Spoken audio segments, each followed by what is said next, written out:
Okay, so Scream 7's trailer did something that I'm not seeing nearly enough people talk about, and that's that it introduced Sidney's husband, Mark Evans. And after rewatching the trailer 20 to 30 times, something is definitely off. And I think it's because Sidney's marriage might not be as happy as we all assume. And before everybody just kind of assumes where I'm going with this, no, I don't think that Mark is Ghostface. I think it actually goes kind of deeper than that. There aren't many scenes that we see Sidney and Mark together. And I mean, given what's going on in their lives, given who his wife is and everything, you would think that like they would kind of be riding this whole thing out together. And I get that he's a police officer, but still, like, you're gonna call off work. To me, that could spell out potential cracks in their marriage. And then there's the shot in the trailer that would kind of look to spoil his fate a little bit. Being near you. Now, at this point in the story, Sidney's been through hell, and I think all of us as fans really do want her to have her happy ending.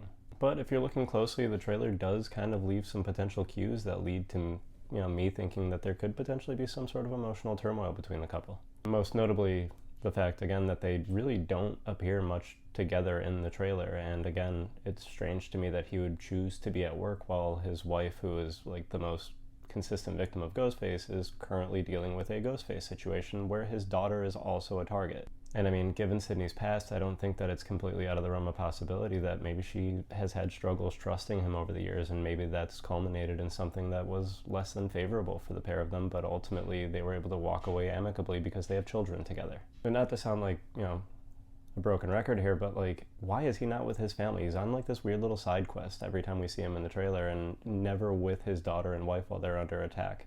But there's also footage that would imply that he's with them before moments of attack and everything. It's just strange to me. Perhaps the sketchy vibe really is just chalked up to something as simple as a strained marriage. Sidney's never really had the potential for a normal relationship. I mean, trauma follows her everywhere she goes, and Scream 7 is clearly indicating that that's exactly the direction that this movie's going. So here's where I'm going with this. Scream 7 needs stakes, real ones. But the creatives involved have already gone on record to say that they're not going to sacrifice Sidney's happy ending. They're not going to do anything to put her in real danger and run the risk of damaging the legacy of that character. And we know that going after her kids is not really going to culminate in anything worthwhile because these movies aren't that vicious. They're not going to kill children.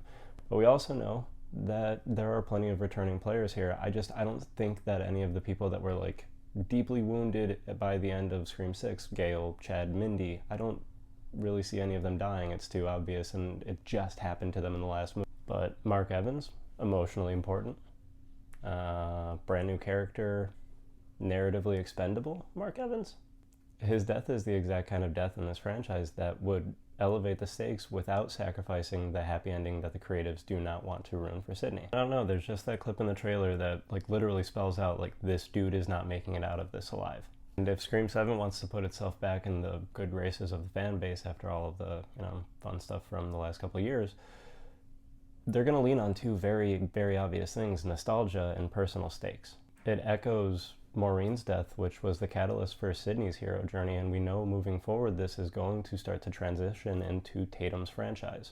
And I think it's a really good way to bring Sidney back into the fight without running the risk of actually, ruining her happy ending, because ultimately her happy ending wasn't going to be with Mark, if this is true. I don't think Mark's going to be Ghostface or anything like that, but I do think that he has the potential to be a victim that changes the landscape of this franchise moving forward, in the same way that a character like Maureen Prescott set all of it into motion. But what do you think?